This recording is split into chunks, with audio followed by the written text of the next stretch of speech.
Hi hello అందరికి నమస్కారం. So previous సెషన్లో మనం యాక్సెస్ మాడిఫైయర్స్ గురించి పబ్లిక్ ప్రైవేట్ ప్రొటెక్టర్ గురించి తెలుసుకున్నాం. ఈ సెషన్లో మనం ఇంటర్నల్ అలాగే ప్రొటెక్టెడ్ ఇంటర్నల్ గురించి తెలుసుకున్నాం. సో ఫస్ట్ వన్ వచ్చేసి internal.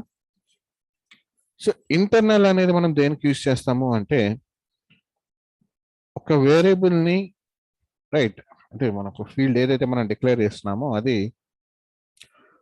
With in the library, అంటే ఈ లైబ్రరీ ఏదైతే ఉందో ఆ లైబ్రరీ మొత్తంలో కూడా నాకు యాక్సెస్ చేసుకునే రైట్ అనేది కావాలి అనుకున్నప్పుడు నేను ఇంటర్నల్ కింద యాక్సెస్ అసైన్మెంట్ అనేది చేసుకుంటాను. దట్ మీన్స్ ఏంటంటే విత్ ఇన్ ది అసెంబ్లీ ఏ క్లాస్లో అయినా కానీ మనం దాన్ని యాక్సెస్ చేసుకోవచ్చు. సో దట్ మీన్స్ ఏంటంటే ఒక క్లాస్ లైబ్రరీ ఫైల్స్ని క్రియేట్ చేస్తున్నాను. ఇక్కడ చూడండి,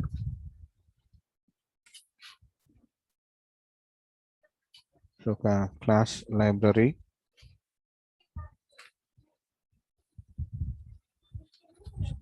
డిపార్ట్మెంట్ 1 అని ఇస్తున్నాను. నేమ్ వచ్చేసి సో ఇక్కడ క్లాస్ లైబ్రరీ ఫైల్ ఇంటర్నల్ ఇంట్ ఏ ఇజ్ ఈక్వల్స్ టు సమ్ 100 అనే వాల్యూ ఇచ్చాను.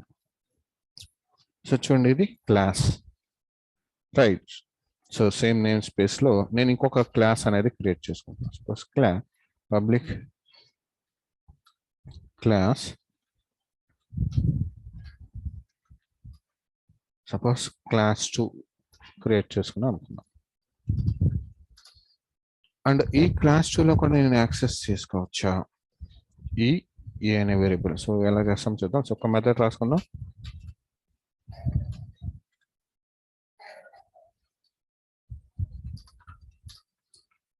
రైట్, సో క్లాస్ కి ఆబ్జెక్ట్ క్రియేట్ చేయాలి. సో క్లాస్ 1లో ఉంది కదా variable class 1. So C is equals to some new class 1 అలాగే సి డాట్ ఏ.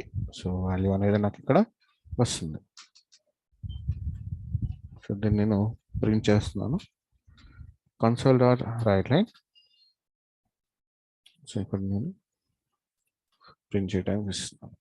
రైట్, కన్సోల్ డాట్ రైట్ లైన్లో నేను ఏ అనే వాల్యూని కూడా డిస్ప్లే చేస్తున్నాను. సో ఇక్కడ నాకు యాక్సెస్ చేసుకోవడానికి వస్తుంది. సో ఎప్పుడైతే నేను ఇంటర్నల్ అని నేను డిక్లేర్ చేసుకున్నప్పుడు ఏం జరుగుతుంది అంటే విత్ ఇన్ ది లైబ్రరీ ఎక్కడైనా కానీ మనం ఆ ఇంటర్నల్ వేరియబుల్ ఏదైతే మనం డిక్లేర్ చేస్తున్నామో దాన్ని మనం యాక్సెస్ అనేది చేసుకోవచ్చు. అలాగే ఇది చూడండి, డిపార్ట్మెంట్ 1 అనే library class library right. Suppose ఏదైతే ఇంకొక క్లాస్ లైబ్రరీ తీసుకున్నాం. సో ఇది వచ్చేసి డిపార్ట్మెంట్ 2 అని తీసుకుంటున్నాను. సో డిపార్ట్మెంట్ 2 అని చెప్పి తీసుకుంటున్నాను. ఇక్కడ చూడండి, ఇక్కడ యాక్సెస్ చేసుకోవడానికి ఇన్ కేసు నాకు వస్తుందా రైట్ ఎనీదర్ క్లాస్ లైబ్రరీలో నాకు యాక్సెస్ చేసుకోవడానికి వస్తుంది. సో ఫస్ట్ థింగ్ ఏంటంటే నాకు అక్కడ ఉన్న క్లాస్ లైబ్రరీలో ఉన్న డేటా అనేది నేను గెట్ చేసుకోవాలంటే ఇది వచ్చేసి నాకు ఎనీదర్ నేమ్ స్పేస్ కదా. సో ఇక్కడ నేను ఏం చేసుకోవాలి, ఈ డిపార్ట్మెంట్ క్లాస్ లైబ్రరీలో రెఫరెన్స్ అనేది నేను యాడ్ చేసుకోవాలి. సో ఇది వచ్చేసి నాకు ఎక్కడ ఉంటుంది, డిపార్ట్మెంట్ 1లో కదా నేను ఇచ్చిన డేటా. సో డిపార్ట్మెంట్ 1లో బిన్ డైరెక్టరీలో నాకు డిపార్ట్మెంట్ 1 డాట్ డిఎల్ఎల్ అని డిఎల్ఎల్ ఫైల్ అనేది క్రియేట్ అవుతుంది. సో ఇక చూడండి, మనకి ఈ కన్సోల్ అప్లికేషన్స్ అనేవి మనకి .exe ఫైల్ని క్రియేట్ చేస్తాయి. అలాగే క్లాస్ లైబ్రరీ ఫైల్స్ అనేవి మనకి .dll ఫైల్స్ అనేవి క్రియేట్ చేస్తాయి. సో ఇక్కడ నేను ఏం చేస్తానంటే .dll ఫైల్ ఏదైతే ఉందో డిపార్ట్మెంట్ 1 నుంచి డిపార్ట్మెంట్ 2లోకి నేను ఇక్కడ యాడ్ చేసుకున్నాను రైట్. సో డిపార్ట్మెంట్ 2లోకి డిపార్ట్మెంట్ 1 అనే క్లాస్ లైబ్రరీ ఫైల్ నేను యాడ్ చేసుకున్నాను. అండ్ ఇక్కడ సేమ్ అలాగే డిపార్ట్మెంట్ 1 నేమ్ స్పేస్ అనేది ఇక్కడ యాడ్ చేసుకున్నాను రైట్. సో ఇక్కడ యాడ్ చేసుకున్నాను కాబట్టి ఇక్కడ ఉన్న నేమ్ ఏదైతే ఉందో సో క్లాస్ 1 అని ఉంది కదా. సపోజ్ దీన్ని నేమ్ చేంజ్ చేసుకోవాలనుకోండి, మనం క్లాస్ నేమ్ మనం చేంజ్ చేసుకున్నాం. ఇది ఎంప్లాయీ 1 అని తీసుకున్నాం అండ్ అలాగే ఇది ఎంప్లాయీ 2 అనే టేబుల్ అనుకోండి. సో ఇక్కడ నేమ్ అనేది మనం చేంజ్ చేసుకోవాలి రైట్. వస్తుంది కదా. సో ఇప్పుడు ఈ క్లాస్ ఎంప్లాయీ 1 అనే క్లాస్ డిపార్ట్మెంట్ 1లో ఉంది. సో డిపార్ట్మెంట్ 1లో నేమ్ స్పేస్ అనేది ఆల్రెడీ మనం ఇక్కడ యాడ్ చేసుకున్నాం కదా. సో ఇప్పుడు మనకి ఈ క్లాస్లో మనం ఏం చేయాలి, ఈ క్లాస్లో ఎక్కడ డిక్లేర్ చేసాం, ఎంప్లాయీ 1లో డిక్లేర్ చేసాం, రైట్. సో సపోజ్ దీంట్లో పబ్లిక్ వాయిడ్ సమ్ ప్రింట్ అని ఒక మెథడ్ తీసుకున్నాను నేను ఇక్కడ.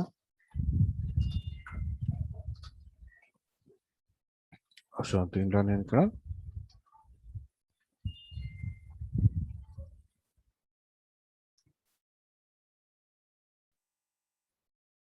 నేమ్స్ చేంజ్ చేశాను కదా. సో ఒకసారి బిల్ చేద్దాం.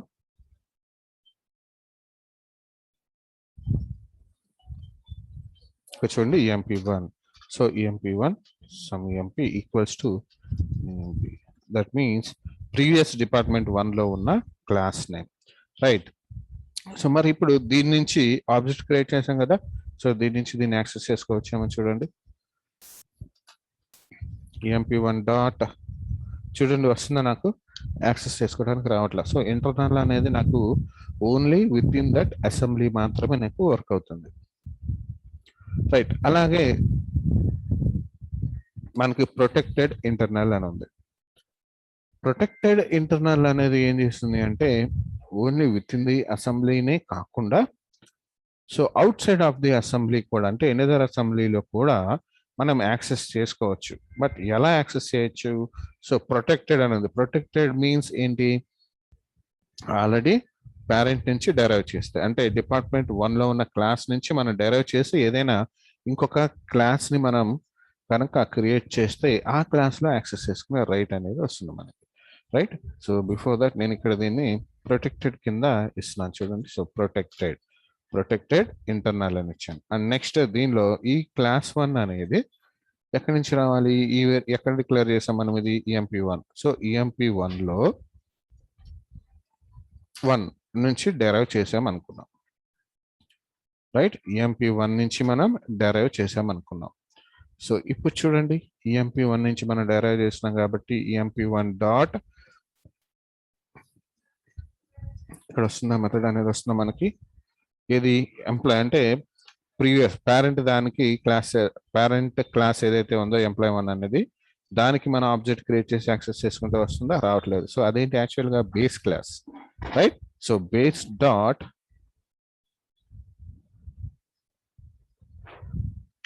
సో EMP1 నుంచి ఒకసారి బిల్ చేద్దాం.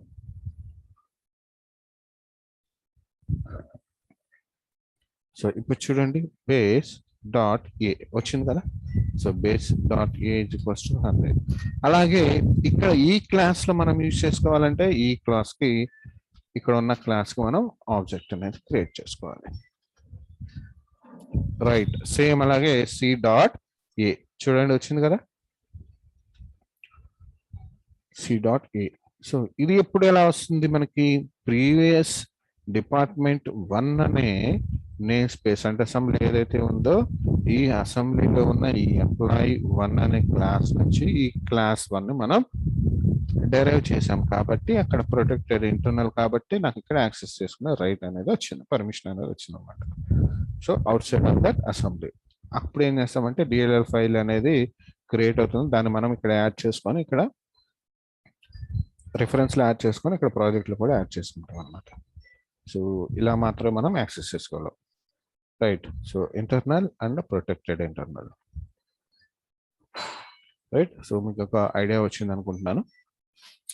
రన్ టైంలో మనం ప్రాజెక్ట్స్ చేసేటప్పుడు ఇంకా క్లియర్గా అర్థమవుతుంది. న్యూ కాన్సెప్ట్తో మళ్ళీ కలుద్దాం. Thank you.